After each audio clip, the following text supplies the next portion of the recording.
Hi, I am your host, Henry Clavo, CEO and founder of Orlando Insight Group. Each episode, we dive into real conversations with technology leaders, innovators, and experts who are shaping the future of IT and data and cybersecurity, and also thought leaders. Our goal is simple to give you practical insights, real world strategies, and expert perspective that you can use to drive smarter decisions and strong results for your business. Today's guest is Trang Nova, a professional speaking coach and international keynote speaker who helps entrepreneurs and teams communicate with confident authority.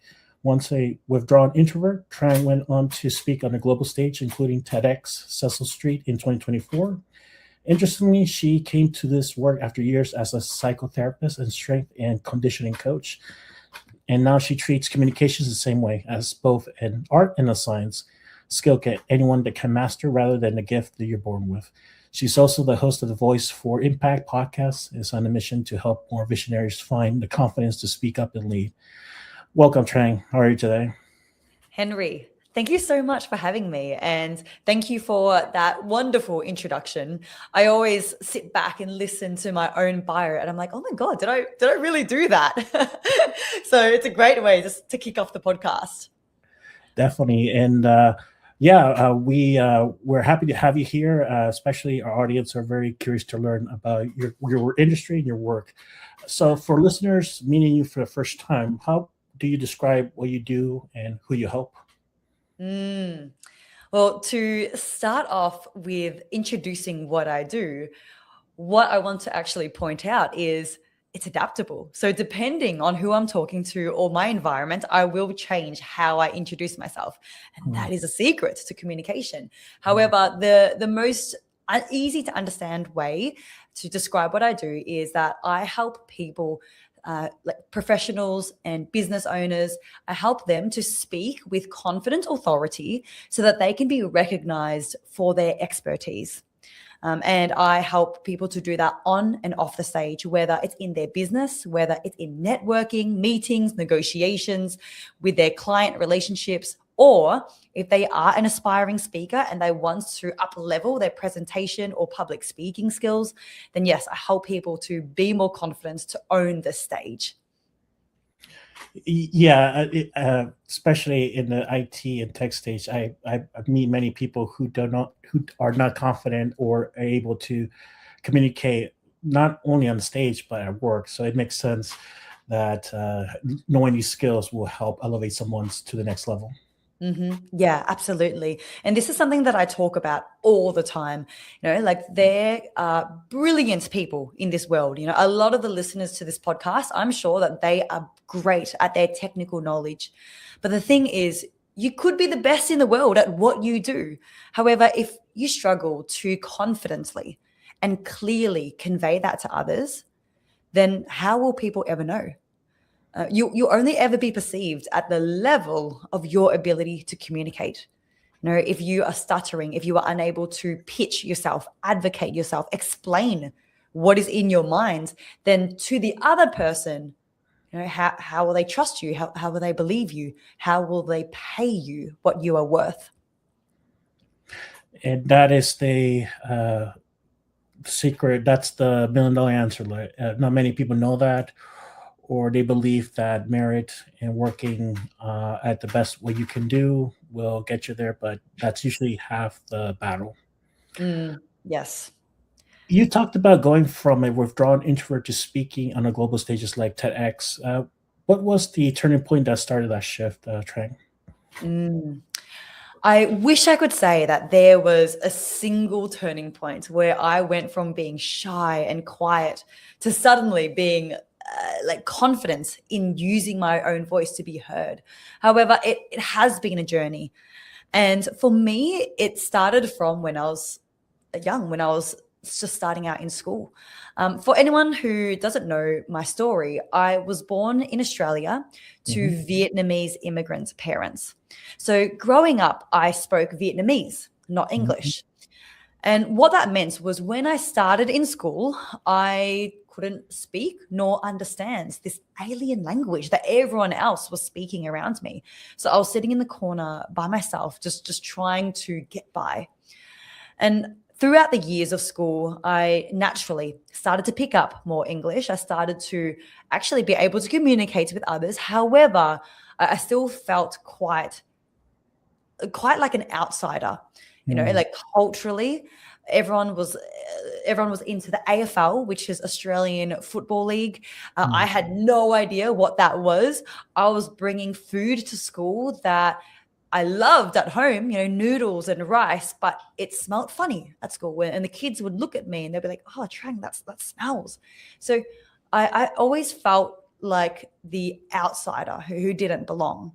But there was one starting point that began to change the way that I saw myself. And that was when I transitioned from primary school to high school.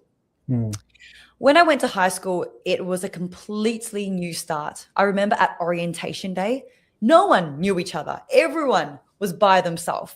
So when I sat down by myself to eat lunch, there was another girl who came and sat next to me and she said, "Hey, can I talk to you?" And I thought, "Oh my gosh, someone wants to be my friend. Someone wants to talk to me." And that was the starting point of realizing that there is more out there for me. Like there is more possibility of who I can be, of how significant I might be, depending on the environment that I was in. So I started to gain that confidence, learning that everything that I'd known, being the weird one, it wasn't necessarily what I was stuck with forever. Like it wasn't what I was doomed to have for the rest of my life. I started to see a light at the end of the tunnel. That's very interesting. Was that when you transitioned from primary to what we call high school? Did you learn English, and were you able to communicate well during that transition in high school? Yes. By then, I had learned English. So I was able to communicate, and that was fine. But what I really loved was that the new environment brought new opportunities. And I was just talking about this yesterday with someone because I'm currently in the UK. But as I said before, I wasn't from here, right? I grew up in Australia, but I'm currently living in the UK. And I met up with some school friends who were also living in the UK. They'd moved over to London from Melbourne. And we were talking about how moving to a new country, it makes you a different person. Like you discover parts of you that you didn't even know existed. You feel more courageous to try different things, to be someone you haven't been before, because there is nothing holding you back. Like it's a blank slate. And I think for everyone who's listening, how this relates back to communication skills is the power of putting yourself in new environments. I work with a lot of people and I help them to change the way that they sound. Maybe they need to project their voice more. Maybe they need to articulate with more clarity. Maybe they need to change their intonations. And in our session, they're always very enthusiastic. However, by our second session, I commonly get the feedback, "Hey, Trang, I loved what we learned in our session. However, when I went back to my workplace or when I went back to talking with my family, I just couldn't bring myself to make those changes because it felt too weird. And I felt like they were going to laugh at me or judge me." But this is the benefit of putting yourself in new environments, going to networking events, going to conferences, having a coffee catch up with someone new. You give yourself that ability to try on different hats. It allows you to expand yourself.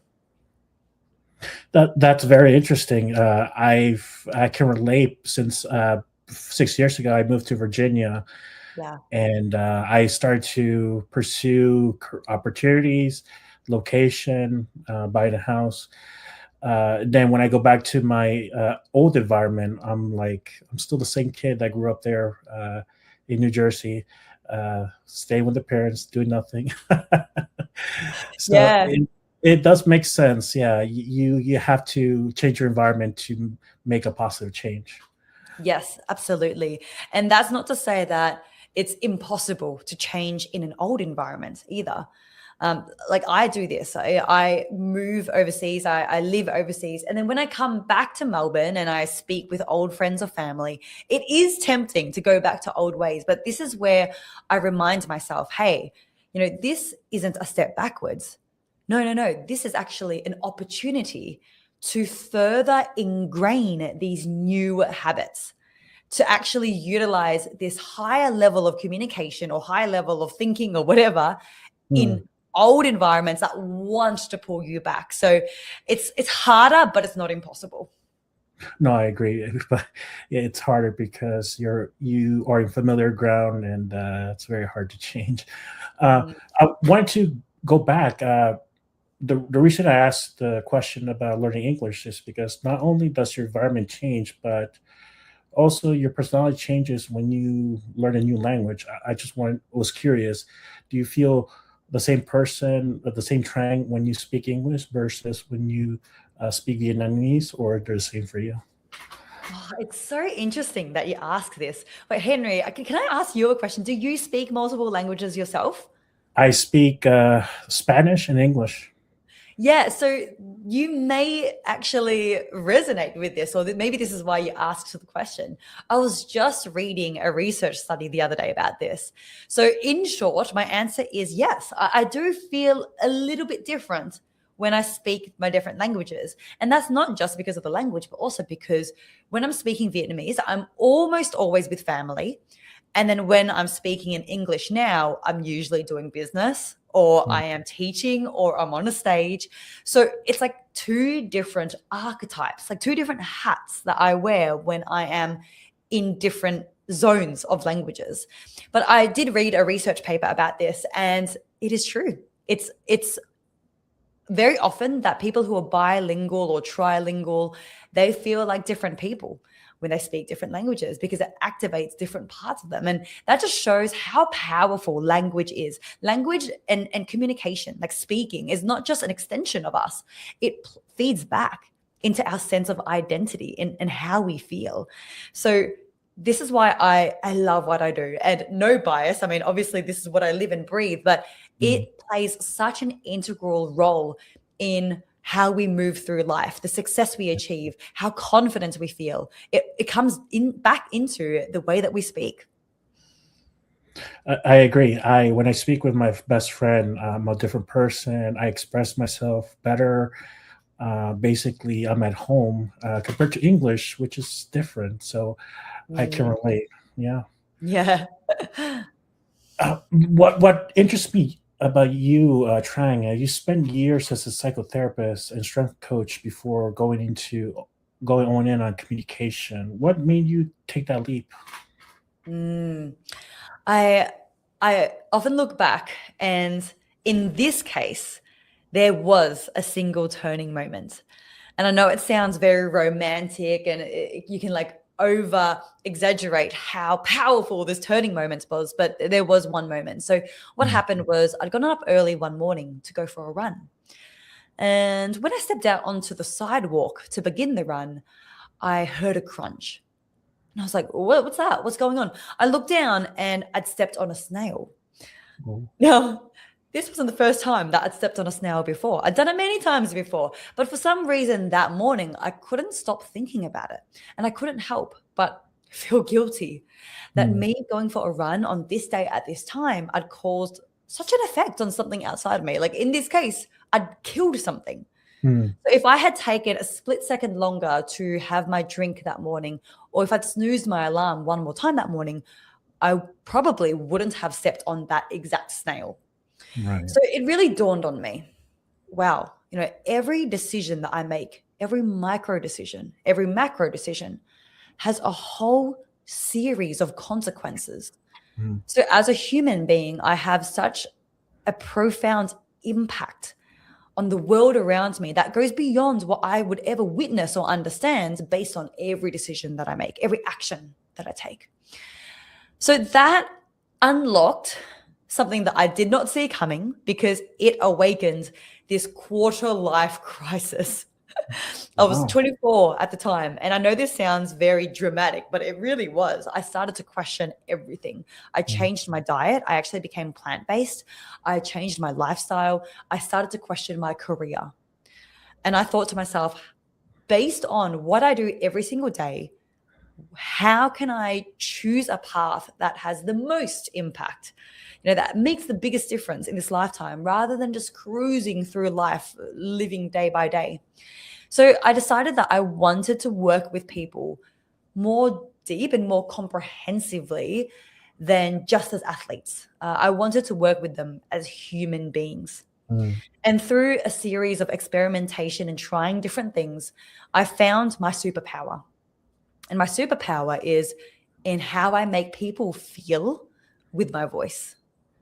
And through coaching people of all different backgrounds in all different ways, I've helped them achieve incredible things, from running a marathon back in my sports coaching days Mhm. to quitting a job, selling their house to then pursue their dream career, to being able to speak on stage in front of 1,000 people. I'd been able to help people in so many different ways. And all of that, the common denominator was my voice. And that made me realize the power of our voice. If enough courageous people, whether you are a CEO or a business owner or whoever you are in society, if you are courageous to speak up using your voice, then you can lead. You can influence people to think differently, to do better in their lives. You can actually have a positive dent on the positive dent in society and in this world. You can make a positive change. So that's why I went all in on communication training. I wanted to help more people have more power in who they are and in their voice.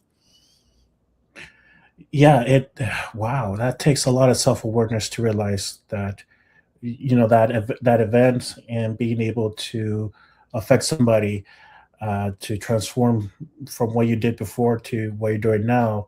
Yeah, Mm. that takes a lot of thought and a lot of planning. So I'm glad that you were able to do that. Yeah, thanks, Henry. It was a quarter life crisis, like I say, and people laugh when I say that because you've heard of midlife crisis, but quarter Right. life crisis, not so much. However, it was a challenging year and a half where I was feeling very much at a crossroads in my Mm. career. I had a lot of fear, I had a lot of doubt, and yet I could feel the pull. I just felt this voice inside of me that told me I was meant for more. And I think a lot of people listening probably have felt that before. Like if you're listening, you're very likely a high achiever. You're driven to achieve more and you're constantly being pulled in those different directions. Yeah, and to be able to discover that early, not later, makes the difference. So yeah, you have people in different categories, but you were able to do it early. That really makes a difference. Yeah, yeah, absolutely. Was there a specific moment you realized it was your voice, not your expertise, that was not holding you back?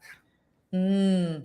There actually was. And I love that you asked that because there was one afternoon. It was the weekend, a Saturday afternoon when I was sitting on my couch and I had nothing else to do. So I thought I would start to clear out my photo album on my phone. So I Mhm. was going through photos, going back in time, deleting photos that were duplicates or that I didn't need. And then I saw different photos that reminded me of my power in my work. So there was one photo of me standing next to a client who'd run her first marathon. Mhm. There was another photo that was a screenshot of a client telling me that she had spoken in front of 1,000 people. And thank you, Trang, for helping me achieve that. So that was in my business coaching days. I dabbled in some business coaching and I'd helped her with her pitch, with her proposal to get that gig. And then there was another client who, yeah, she told me, Trang, if it weren't for you, I wouldn't be where I am now. Thank you so much. I'm living my dream now after leaving my previous job and pursuing my dream career in music, in particular film music. So I saw such a range in how I could help people. So that's when I realized it wasn't just a specific expertise. It was the fact that through my energy and through my voice, how I'd been able to touch people to pursue what is meaningful to them? I resonate with this because it took voice of a friend to change my mind. You wouldn't believe how powerful a friend's voice or how the way they express it is powerful to move you. So I hear you there, Trang. Yeah, wow. What did you change your mind on, if it's something that you're happy to share? I would say that I was is something similar like about PTOs, like uh, should I take a break and not get paid? But talking to my friend in a soft, calming voice, she was able to change my mind to take the break and be able to take the time to recover from burnout. Wow. Yeah, friends especially, because we trust them. So we're going to be more likely to be open to their reassurance or their advice. And that's what I love about communication. I know I keep bringing it back to that, but that's what this podcast is about. I personally focus on professional communication. So, professional settings such as negotiations, meetings, presentations. However, that's another form of communication, like friendships. I was just talking to a friend over the weekend about how she had one of her friendships fall apart, and it comes back down to communication. It almost always does. Yeah, you cannot escape it. We are social creatures. We are social animals. We need to communicate professionally, and so they can see us how we our character and how we work in the environment. So that is very important, as well as personal relationship and how we work with other people and how we form friendships. Those are key things that culture and values are embedded in not only Australia but also in the UK as well as in the United States. Yeah. Now we can move toward the your part of the work that you do. The communication speaking space is full of advice. What do you think most people get wrong about public speaking, Trang? Mm. The thing that a lot of people try to do when it comes to public speaking is they try to brute force their way into it. Hmm. So I love nerding out on speaking skills, right? Like how you use your voice, your body language, the technical aspects. However, before that, there is a whole other world that you need to delve into before Hmm. you memorize your speech or before you get into the technicalities. And that is your mindset. And I know this is going to sound wishy-washy because it's like, oh, we're here for public speaking or communication skills. Why are we talking about mindset? Everyone talks about mindset. As cliche as it sounds, the reason why public speaking is the biggest fear in the world, right? The reason that people have the most common nightmare of standing on stage naked in front of a group of people is because of the association that we have with public speaking. When we think of public speaking, we think of, oh my God, am I going to say the wrong thing? Are people going to laugh at me? Are people going to judge me? Am I going to make a fool of myself? Am I going to fail? And Hmm. when we think of all of these thoughts, of course, we're going to feel nervous. Of course, we're going to have memorized the speech, but then go blank on stage. Of course, we're going to get asked a question under pressure and freeze and stutter. Or the opposite, we ramble and we go around in circles and then we notice people checking their phone and that just feels defeating. So the mindset and the perspective that we have is the entire foundation for how well we can present ourselves on stage. So what I say is, instead of focusing on ourselves, of asking ourselves, oh, what are people going to think of us? Are we going to do this right or wrong? We need to shift our locus of attention to our audience. So away from ourselves and onto our audience. And instead of asking ourselves, oh my God, am I going to get this right? We need to ask ourselves, how can we make our audience's lives better than 3 hours ago? Hmm. And that's all we need to ask ourselves. That is all we need to focus on. And it is very simple.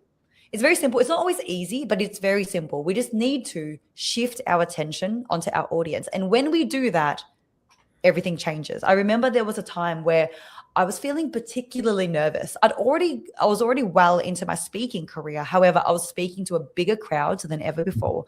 And it was a branch of communication skills, a presentation that I'd never done before. So I remember standing in the wings of the stage and I was pacing up and down and I could just feel my heart. It was like beating out of my chest. And I was like, this doesn't feel good. Like, I know how I usually feel and I can feel that something's not right. Like, this butterflies in my stomach, they weren't butterflies, they were bats, and they were angry and they were flying all around my stomach. So I just had to stop, put my fingers on my pulse to just feel my heart rate, which was going very fast. And then I was like, Trang, remember, your talk is not a performance to be judged. It is a gift you get to give your audience. So I kept repeating that to myself. Your talk is not a performance to be judged. It is a gift you get to give your audience. And the more I repeated that to myself, I noticed in real time my heart rate going down. Because when you focus on your audience, there is nothing to lose anymore. Like, your ego is not at threat. Your identity is not at threat. Like, there's actually no reason to be nervous. The only thing you'll start to feel is excitement or drive to serve and to actually give this gift. You know, when you give a gift to someone at Christmas, it's actually exciting. Like, the anticipation of watching them open it up and have their eyes light up in delight as they open up the gift. Like, it feels like that rather than, oh my God, am I going to get this right? Oh my God, am I going to make a fool of myself? So a long way to answer your question, but I had to go through all of the steps, Henry, of that is the biggest approach that a lot of people miss. It's like, you've got to take that step back and get it right in here first. And I'm pointing at my brain.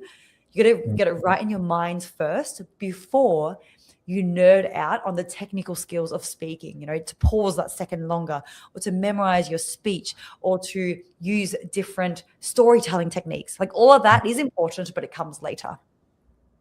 Yeah, and from experience taking public speaking, I guess the key, from a practical standpoint, is calming your nerves so it doesn't block your science part of the brain, and you'll be able to communicate and also engage with the audience.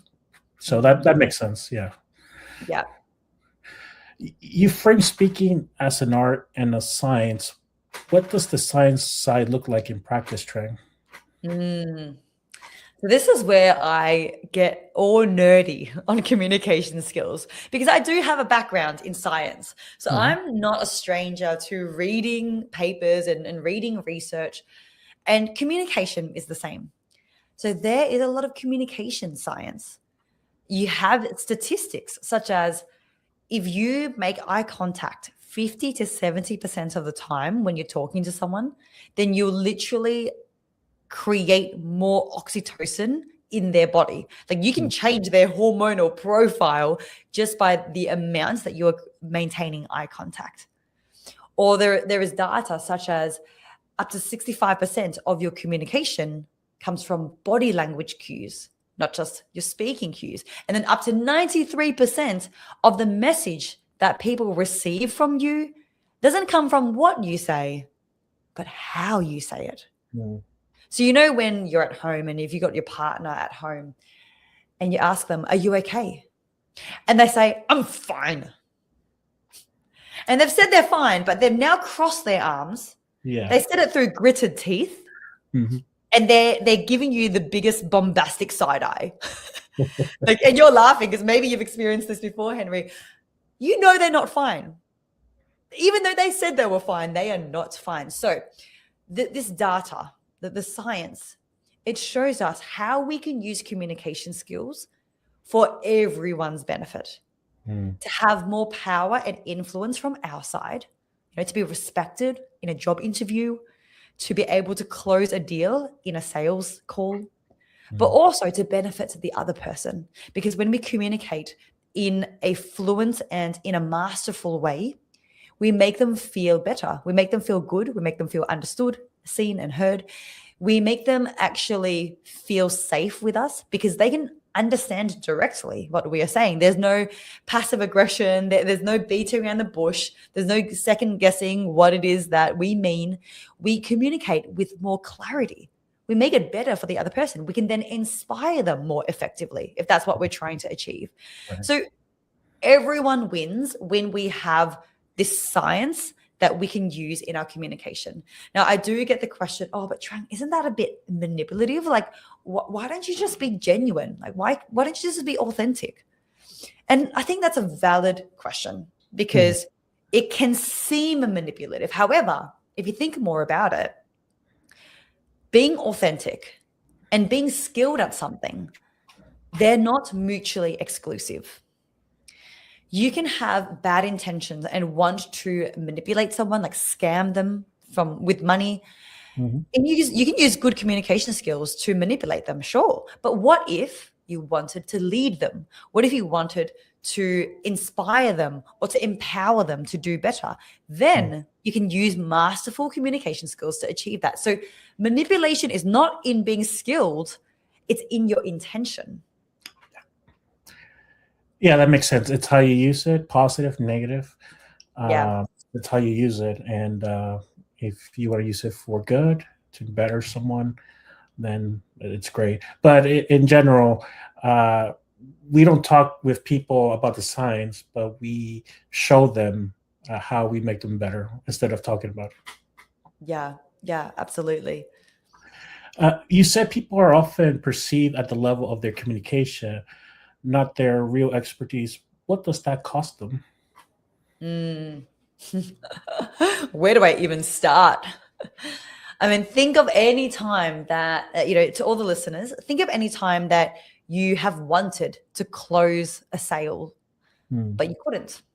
Think of every time that you wanted to negotiate a better deal, more pay, or you wanted to reduce the price of something and you weren't able to achieve that. Think of any time that you wanted to overcome a particular conflict with your partner. Think of a time that you wanted to impress a colleague or an acquaintance. You wanted to network and build a relationship with someone, but then that didn't quite go well. Maybe you finished a meeting thinking it went well, and then you got negative feedback later on. These are all examples of how communication can hold us back. Because if you think about anything that you want in your life, anything that you want, and I'll challenge you to do this exercise, think about one thing that you want in your life right now. And I bet you that part of it, if not all of being able to get that thing, comes down to communication. Whether it's in your work, whether it's making more money, whether it is having a better relationship with your parents, your partner, your friends, at least part of being able to obtain that thing comes from your ability to communicate through relationships. Like we live in a very interconnected society. Like relationships are everywhere around us, and relationships come from communication. So the cost is dire, because if you're unable to confidently and clearly communicate with charisma or with confidence, then that will trickle into every facet of your life. And that I was reading something very interesting. Parents were spending $6,000 or to $20,000 to send their kids to a camp with no technologies. I was curious, with the digital age, people that are now looking at the phones. In the UK, they're banning phones from schools. How is that?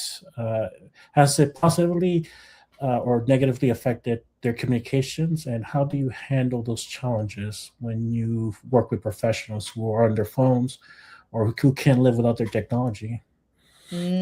Great question. And this is something that I'm talking about now more than ever before. It's so relevant. So, we know that technology and screens are not going anywhere.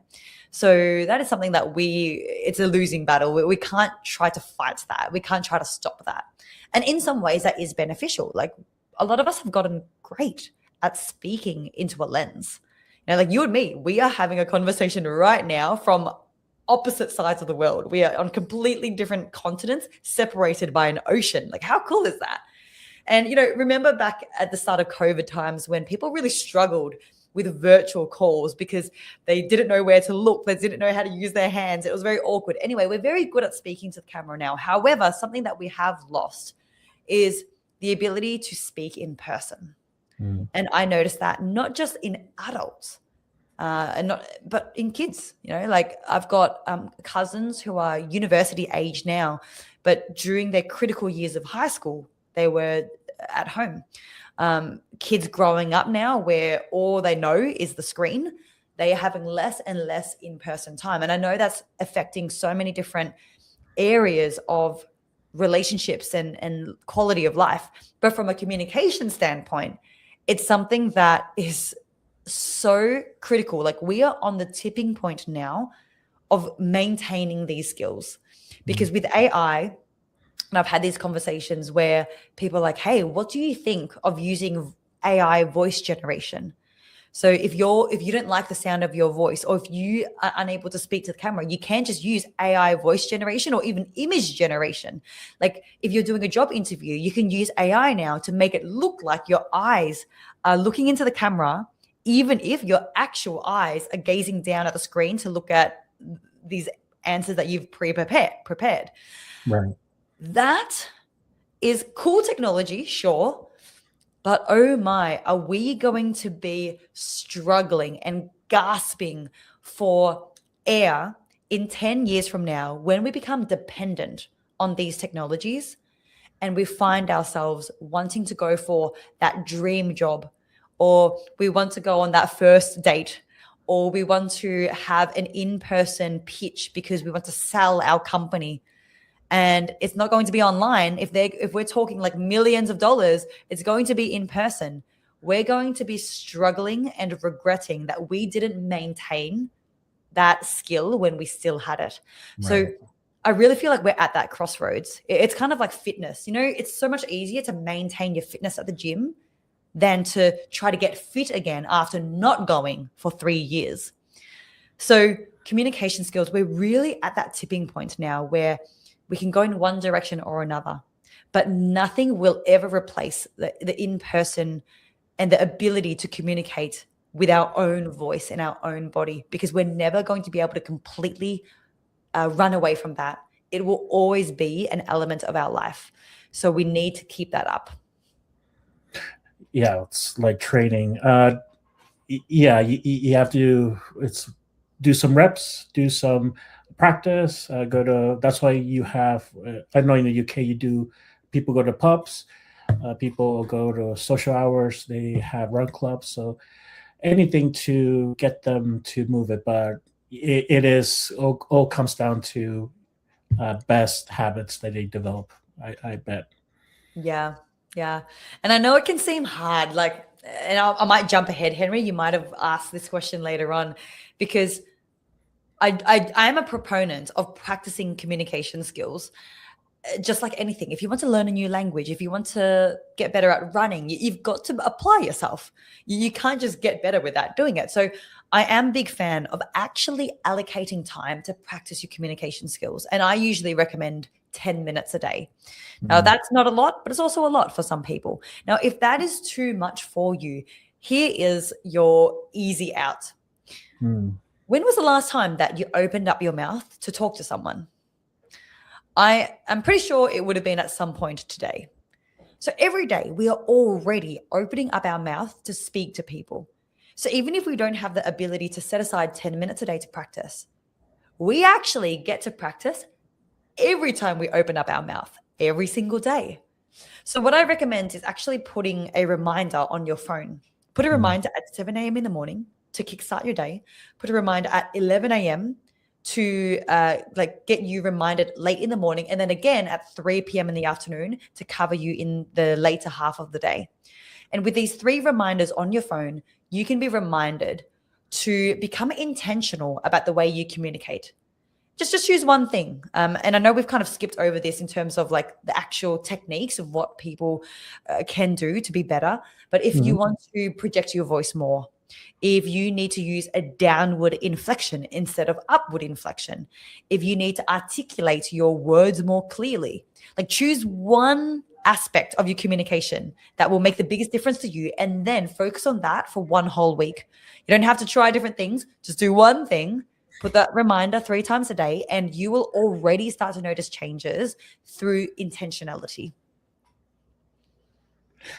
Yeah, that's the first step. You have to know or set a goal for yourself, know what direction to go to be able to reach it. So that's great advice, Trang. So, and I was curious, if using these skills, what was the fast way to make a first strong impressions when you introduce yourself to people?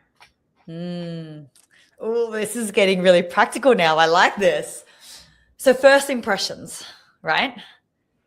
Question for the listeners: how long do you think to have a first impression? Any guesses, Henry? Do you know? Uh,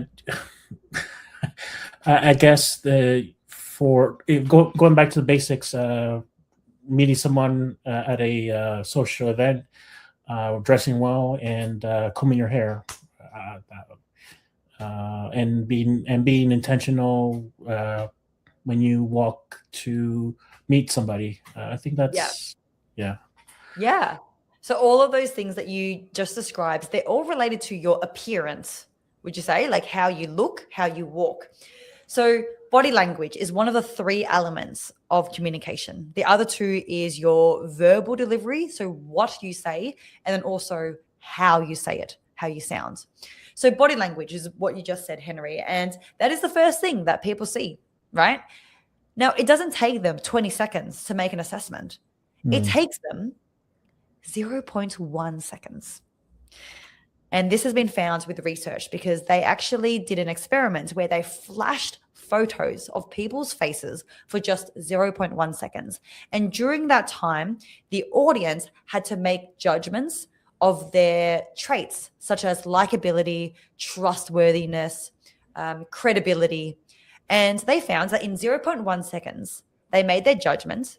And then even when they had more time to change their mind, they didn't change their minds on their initial judgments. They only doubled down on their confidence of their initial judgments within 0.1 seconds. So what that shows is that we have 0.1 seconds to make a first impression, starting with our body language. Then, of course, when we open up our mouth to talk, people will then make judgments based on how we sound and what we say. So if we want to create a great first impression, then we need to make sure that we give off warm body language cues to make the other person feel safe and make them actually want to talk to us or to get to know us. So being warm is one thing, and you can do that through a genuine smile. And when I say genuine, that means your smile has to reach your eyes. Now, a fake smile looks like this. Ooh.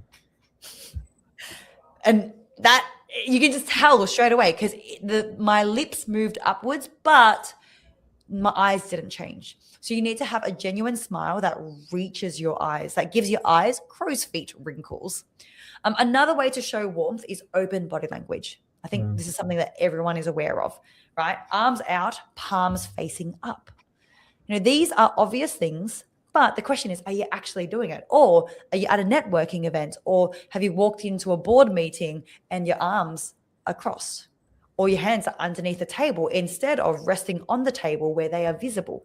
So these are all the little things. Also on virtual calls, first impression, right? Like Henry, we just met 45 minutes ago. We hopped onto this virtual matters. So open body language, is my torso and my hands in view? If not, that's going to be a slight threat, because if we can't see someone's hands, what if they're holding weapons, right? So on virtual calls, we need to move back away from the camera so that you can see your entire torso and your hands.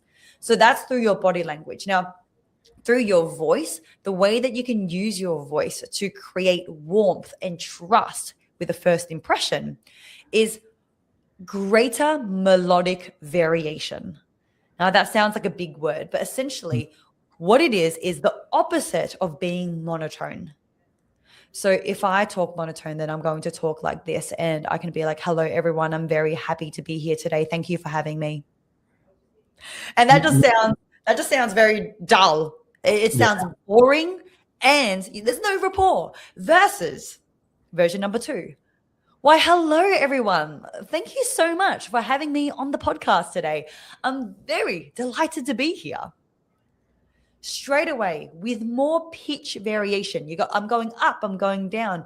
It instantly sounds more welcoming and more engaging. So one, you will tune in more, you'll actually pay attention. And secondly, you'll feel good around me. Like, no one likes to talk for extended periods of time with someone who's just like talking like this the whole time and they don't change the way that they talk, right?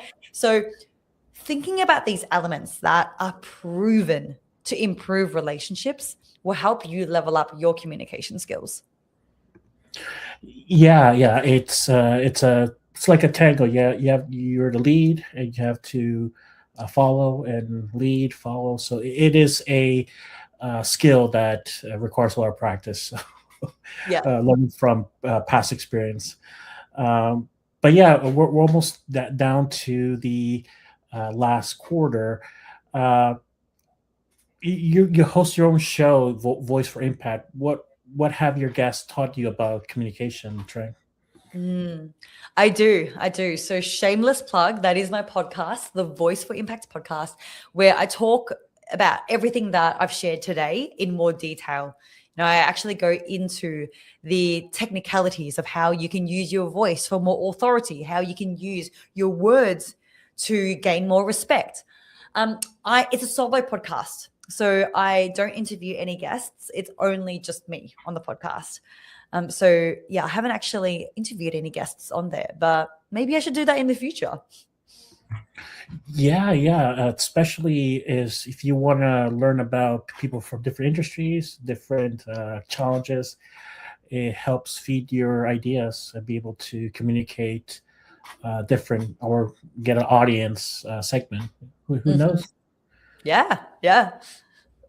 And before we wrap up, is there any events coming up for you, Trang? I know you're in the UK. Are you traveling, or are there any events, any speaking workshops for you coming up? Yeah. Well, it's funny because every time people ask me, where are you based or where are you traveling to? I'm just like, I don't even know. I can't even keep up with my own life sometimes. But I make the joke that I am voluntarily homeless, meaning I move around a lot. And the reason for that is because I am from Melbourne. So my family is all there and they're very important to me. So I spend about a third of every year in Melbourne. Then I also spend a third of every year in the UK because my partner is English. So that's what happens when you meet someone and they're from the other side of the world. And then also the final third of the year, we try somewhere new. Like we go to a new country, we try a different culture, try a different lifestyle. So we do move around a lot. And usually my work follows me. So at the moment, I won't fly back to Australia for any gigs unless it is something that is very big, a big opportunity. I will stay around the UK, Europe region. And then next year, I will be going to the States and then I'll be focusing on gigs over there. But my next thing that I'm very excited about is actually something that I haven't done for 2 years. So back in 2024, I ran a series of once-off workshops where I gave people the chance to actually have their own speaking reviewed by me. And that got great results. Someone launched their podcast. Someone ran their very first workshop to a group of 50 people, I think it was. Someone did their first talk at a big event and they were very happy with it. So got really great results from that. I haven't run it for 2 years. However, I am running it again in 4 weeks from now. So if you're happy, Henry, I'll share it with the listeners so that if they would like, then they can join, because we are running it on July 27. I believe it will be, I don't know what it is in US time, but it's 7 p.m. Melbourne time. So 7 p.m. Melbourne time or 10 a.m. London time. On Monday, July 27, I'm running the Speaker's Edge drop-in speaking makeover. It's an intimate group, only 8 people, and half the spots are actually already filled as of this morning. where you'll get one-on-one time to present something. Maybe you want to introduce yourself. Maybe you want to actually practice a sales pitch. And then I will give you direct, no BS coaching on the spot to share with you 6 of the most impactful changes that you can make to your communication. And that I found so useful because general communication skills, it may or may not be relevant to you. You know, what someone else needs may not be what you need the most in order to make the biggest difference. So I go straight into sharing with you what you need to focus on so that there's no procrastination, there's no confusion. You know what you need to work on. And then overnight, you can instantly level up the way that you speak. So I can share the link with you, Henry, and then you can put that in the podcast description. If anyone would like to join, and hopefully there will still be spots left. But if it's full, just message me. I may run another one if there's a lot of extra people on the wait list. Definitely. Yeah, we'll be posting it, QR code, link. And we'll also be mentioning that program when we, on our website as well, as to help bring more audience to your website. And do you have any socials or handles that people can reach out to you if they want to learn more?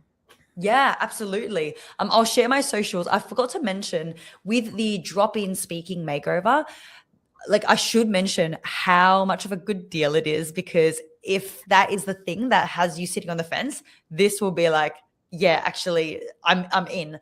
So in rough US prices, because I'm selling it in AUD, group coaching with me is $400 USD usually. However, for this once-off drop-in session, I'm offering it for only $50 USD per person. So if that is something that you're interested in, then just click the link in the podcast description. But yeah, in terms of socials, if you do want to follow along, if you want to reach out, if you want to say hello, I'm everywhere. I do live online. Easiest place is my website. It's trangnova.com. Or if you want to go on my LinkedIn or Instagram, it's Trang Nova. On Instagram, Trang_Nova. So yeah, I'm active on all those platforms. So come say hello. Speaking with you, Trang, it'll be a great deal if our audience can reach out to you and be part of the program, or just say hello.